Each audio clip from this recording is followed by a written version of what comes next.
5واں دن ہو گیا ایران اسرائیل وار کا، اور آپ دیکھ رہے ہیں ٹیلی ویژن سکرینز پہ اس کی شدت میں بہت اضافہ ہو گیا. لیکن آج کچھ ایسی ڈیولپمنٹس ہوئی ہیں کہ لگ رہا ہے کہ اب یہ معاملہ بہت زیادہ ایک سنگین بحران میں اور بھی بدل جائے گا. وہ کیا تھا؟ پچھلے کچھ دنوں سے جب پریزیڈنٹ ٹرمپ جو تھے امریکہ کے، ان کے بڑے مکس قسم کے میسیجز آتے تھے.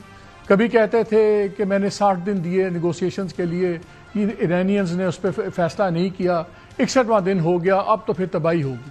پھر کبھی کہتے تھے ابھی بھی ڈیل ہو سکتی ہے، ابھی بھی ڈیل نہیں ہو سکتی، ابھی بھی ڈیل ہو جانی چاہیے. G7 میں گئے میٹنگ میں کینیڈا، وہاں بھی کچھ قسم کی باتیں کی، مکس میسیجز کیے. پھر جب ان سے وہاں پوچھا گیا کہ کیا امریکہ شامل ہوگا جنگ میں، تو انہوں نے کہا میں نے اس کا جواب نہیں دینا چاہتا. I don't want to comment on this. مگر اب پچھلے 1-2 گھنٹوں میں بہت کچھ بالکل عیاں ہو گیا ہے. واشنگٹن لوکل ٹائم پہ ان کی پہلے ٹویٹ آئی 8:55 پہ امریکہ ٹائم پہ، جس میں انہوں نے پہلی باری وی کا یہ لفظ یوز کیا. We now have complete and total control of the skies over Iran. ہم نے ایران کی فضاؤں میں ٹوٹل اپنا کنٹرول حاصل کر لیا ہے، اور اپنی تعریفیں امریکہ کی سب کچھ. یہ ہے 8:55. پھر 9:19 کے اوپر ایک ان کا اور خوفناک ٹویٹ آیا، جس میں وہ کہتے ہیں we know exactly where the so called supreme leader is hiding, کہ ہم جانتے ہیں کہ جو ان کے سو کالڈ سپریم لیڈر ہیں ایک انسلٹنگ وے میں، وہ کہاں پہ چھپے ہوئے ہیں. وہ ایک بہت آسان ٹارگٹ ہے، مگر وہ ابھی تک سیف ہیں. ابھی ہم ان کو نہیں مارنا چاہتے، ایٹ لیسٹ فار ناؤ. ابھی تک ہمارا یہ فیصلہ ہے کہ ہم ان کو نہیں ماریں گے، اور اگر کوئی میزائلز بند کرنے چاہیے ایران کو سویلینز کے خلاف اور امریکن سولجرز خلاف. ہمارا صبر کا پیمانہ لبریز ہو رہا ہے. یہ 9:19 پہ. پھر 3 منٹ کے بعد وہ ایک اور ٹویٹ کرتے ہیں اپنے ٹوٹ پہ، انکنڈیشنل سرنڈر، بولڈ میں لکھا ہوا ہے بڑے الفاظ کے اندر، کہ بغیر کسی شرط کے بغیر کمپلیٹ ہتھیار پھینکے ایران. اب تو کلیئر ہو گیا ہے کہ ہم ٹوٹل سرنڈر، کوئی بات چیت نہیں. میں ذاتی طور پر کبھی بھی ایران کا کوئی بہت بڑا مداح نہیں تھا، کیونکہ جب بھی ماضی میں انٹرنیشنل فورا تھا یا اکنامک پالیسیز ہوتی تھیں، ایران کی بہت ساری پالیسیز انڈیا نواز زیادہ تھیں، چاہے انٹرنیشنل فوراز پہ ہماری ووٹنگ ہو، کچھ ہو. اور انڈیا نے جواب اس کا یہ دیا کہ اب جب SCO کی سٹیٹمنٹ آئی تو انڈیا نے اس سے اپنی لاتعلقی کر لی، اور بلکہ ایک علیحدہ سٹیٹمنٹ ایشو کی، اور وہ اسرائیل کی حمایت کر رہے ہیں. انڈیا کی اس وقت بہت سی فیک ویب سائٹس پاکستان کے بارے میں بہت پروپیگنڈا کر رہی ہیں، ہمیں جنگ میں گھسیٹنے کی کوشش کر رہے ہیں کہ شاید ہم ایران کو میزائلز دے رہے ہیں، ہم یہ چیزیں وہ دے رہے ہیں. لیکن اب معاملہ مختلف ہے. بہرحال ایران ہمارا برادر ملک ہے، اور جو اس وقت بدماشی کر رہا ہے ڈونلڈ ٹرمپ اور نیتن یاہو، اور دونوں لوگوں کا خود ذاتی کردار ایسا ہے کہ ٹرمپ صاحب ایک کنوکٹڈ، تاریخ کے پہلے کنوکٹڈ پریزیڈنٹ ہیں. ان کو سزا ہوئی تھی الیکشن فراڈز کے اوپر، اس پہ فائن ہوا. دوسرا، انہوں نے ایک پون سٹار کو پیسے دیے تھے خاموشی کے لیے، اس میں بھی ان کی کنوکشن تھی. پھر صدر بن گئے تو وہ چیزیں سائڈ پہ ہو گئی. نیتن یاہو پہ خود جو انٹرنیشنل کرمنل کورٹ ہے، اس کے وارنٹ نکلے ہوئے ہیں انسانیت کے خلاف جرائم پہ، اور اسرائیل کے اندر ان پہ 3 بہت بڑے کرپشن کیسز چل رہے ہیں، اور ایک کی تو ہیئرنگ بھی شروع ہے. دونوں فراڈی ہے. ایک تو کنوکٹ ہے، ایک کی کنوکشن رک گئی بیکاز وزیر اعظم بن گیا. یہ لوگ بیٹھ کے ہمیں درس دے رہے ہیں. لیکن ایک چیز آپ سب کے لیے سمجھنا بہت ضروری ہے کہ جھگڑا ہے کیا. کہا یہ جا رہا ہے کہ ایران نیوکلیئر ہتھیار بنا رہا تھا، اور اس لیے یہ سارا ہم نے اس کو بند کرنا. یہ ہوا کب؟ 2015 میں ایران نے ایک سائن کیا ایگریمنٹ، جس کو اب ہم کہتے ہیں joint comprehensive plan of action. یہ 2015 میں سائن ہوا. اس میں امریکہ اور یورپین یونین، فرانس، اور آپ نام لیں UK، تمام یہ ممالک، جرمنی انوالو تھے.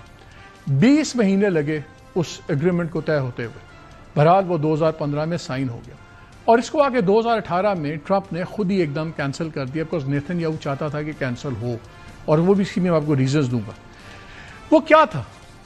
آج ہمیں کہا جا رہا ہے کہ جی ایران ہمیشہ سے یہ کر رہا ہے، لیکن 2-3 چیزیں اب ہم سب کے لیے جاننا ضروری ہیں تاکہ ہمیں پتہ لگے کہ ریجن میں ہو کیا رہا ہے. وہ جب ایگریمنٹ ہوا تو اس کے مطابق ایران نے انڈرٹیکنگ دے دی کہ وہ کسی بھی حالت میں، کسی بھی قیمت پہ نہ خریدے گا، نہ ڈیولپ کرے گا، یا کہیں سے بھی وہ نیوکلیئر ہتھیار نہیں لے گا. اس کے بدلے اس میں تمام UN جو سینکشنز تھیں وہ ختم ہو جانی تھیں، اور پھر پوری اجازت تھی کہ جو IAEA والے ہیں, انٹرنیشنل اٹامک انرجی کمیشن جو ہے, یہ 24 گھنٹے 24/7 ان کی جا کے کسی بھی فیسلٹی کو انسپیکٹ کر سکتا تھا, سب کچھ. ایران نے جو اس وقت نیوکلیر انریچمنٹ کی ہوئی تھی وہ آلریڈی اس وقت 20% پہ پہنچ گیا ہوا تھا. اس معاہدے کے بعد انہوں نے 3.6% پہ واپس آ جانا تھا. ایران کے پاس جو سینٹریفیوگز تھے جس کے اوپر سے سارا چیزیں بنتی ہیں, اس کی 2/3 انہوں نے ختم کر دینی تھی. پھر ٹرمپ صاحب آتے ہیں 2018 میں اور یہ اچانک کینسل کر دیتے ہیں اور کہتے یہ ہیں کہ وہاں پہ, اور تب تک 2015-2018 کے درمیان میں 10 رپورٹس آ گئی ہوئی تھیں IAEA کی, جس کے اندر انہوں نے یہ کہا کہ ایران بالکل اس ٹریٹی کو فالو کر رہا ہے اور ہر شرائط, تمام شرائط پوری کر رہا ہے. سو یہ تھا ایک طرف معاہدہ ہوا, اس پہ ایران ٹوٹلی کمپلائی کر رہا تھا. لیکن نیتن یاہو کی ہمیشہ پالیٹکس چلتی ہے اسرائیل کے اندر کہ ایران بوگی اس نے بنایا ہوا تھا, ایران یہ کر دے گا, اور وہ اس کے خلاف جنگ کی اپنی چیزیں کرتا تھا. اس نے خیر پاکستان کے بارے میں آج سے 20 سال پہلے کہہ دیا تھا کہ ایران کے بعد ہماری باری ہے. یہ ہیں کچھ فیکٹس. لیکن ایک اور بھی فیکٹ ایسا, جب ریسرچ کر رہے تھے تو بڑی دل کو اچھا نہیں لگا. جب یہ 2018 میں ٹرمپ صاحب نے کینسل کیا یہ ایگریمنٹ سارا, تو پوری دنیا نے اس پہ لان تان کی.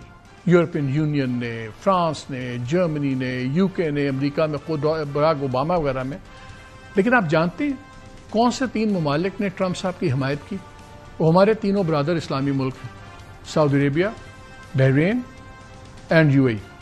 انہوں نے تعریف کی ان کے اقدام کی کہ آپ نے بہت زبردست کام کیا ہے. اس وقت سارا ہاتھ کاٹ کے اپنا ایرانیئنز نے پکڑا دیا تھا ویسٹرن ورلڈ کو. اب وہ ہو گیا. اس کے بعد جب یہ معاہدہ کینسل ہوا تو پھر ایران نے اپنی انریچمنٹ دوبارہ کی. بس انہوں نے کہا کہ اگر 20 ماہ کے بعد ایک ایگریمنٹ ہوتا ہے اور 3 سال چلتا ہے جس میں ہم تمام اپنی شرائط پوری کر رہے ہیں, تمام انسپیکشنز کی, اور امریکہ بہادر ایک دن اٹھ کے ختم کر دیتا ہے, تو پھر تو یہ پلان ہی اور ہے. اور لگ رہا ہے کہ اب جو ان کے خدشات تھے وہ سامنے کلیئر ہو گئے. اور یہ آپ کو حقیقت اس لیے جاننا ضروری تھی کہ کیا ہے. اب امریکہ جنگ میں آنے کی بھرپور تیاری نظر آ رہا ہے جب امریکن صدر وی ہم کے لفظ استعمال کرتے ہیں. یہ ہے سچویشن. اب اگر امریکہ آتا ہے تو اس ریجن کے اندر 19 لوکیشنز ہیں جہاں پہ امریکہ کی بیسز ہیں, پرماننٹ اور ٹیمپرری. جو پرماننٹ بیسز ہیں ان کی ملٹری بیسز وہ ہیں Bahrain, Egypt, Iraq, Jordan, Kuwait, Qatar, Saudi Arabia and UAE. اب یاد رکھیے گا کہ ان میں سے 3 ممالک وہ ہیں جنہوں نے ڈونلڈ ٹرمپ کی اس وقت بڑی پذیرائی کی تھی جب 2018 میں انہوں نے کانٹریکٹ ان کا یہ کینسل کر دیا تھا اور دنیا کو ایک نیوکلیر وار کی طرف لے گئے تھے. یہ ہے اس کا بیک گراؤنڈ اور یہ آج حقیقت. اب ٹرمپ صاحب یہ بھی کہتے ہیں کہ ہمارا کمپلیٹ کنٹرول ہے اور یہ سو کالڈ جو ان کا آیت اللہ ہیں وہ بھی ہمارے نشانے پہ ہیں, اور پھر آتا ہے کمپلیٹ سرنڈر. 2-3 سوال امپورٹنٹ اٹھتے ہیں پاکستان کے لیے. اگر خدا نخواستہ رجیم چینج کر پاتے ہیں یہ ایران کے اندر, گورنمنٹ گرا دیں واٹ ایور, تو کلیئرلی وہ پھر ایک پرو اسرائیل لابی کی گورنمنٹ ہوگی. اگر پرو اسرائیل لابی کی گورنمنٹ بنتی ہے ایران میں خدا نخواستہ, تو اس کے پاکستان کے لیے کیا کانسیکوینسز ہیں. یاد رکھیے کہ نیتن یاہو کہہ چکا ہوا ہے کہ یہ 2 مسئلے ہیں بڑے دنیا میں, ایک ایران کا نیوکلیر پروگرام جو بھی تھا بھی نہیں, اور پاکستان کے جو کہ ایک نیوکلیر پاور ہے. ایک یہ. دوسرا سوال یہ ہے کہ جذبہ اور تمام چیزیں اپنی جگہ, ایران کب تک لڑ سکتا ہے جو یہ وار جس حالات پہ پہنچ گئی ہے. تو اسکائز ایبسولوٹلی ان کے پاس ہیں, ایئر فورس ہمیں نظر نہیں آ رہی, میزائلز کوئی انفینٹ تو ہے نہیں کہ آپ روزانہ جتنے مرضی میزائل داغیں. اگرچہ انہوں نے بھی جس کو کہتے ہیں فرسٹ بلڈ ڈرا کر لیا ہے اسرائیل کا, انہوں نے ان کو آئرن ڈوم بھی پینیٹریٹ کیا ہے, ان کا ریڈار سسٹم بھی پینیٹریٹ کیا ہے, لیکن یہ ایک فائنل سٹیج پہ بھی جنگ نہیں ہے, ابھی بہت تیز ہوئی ہے.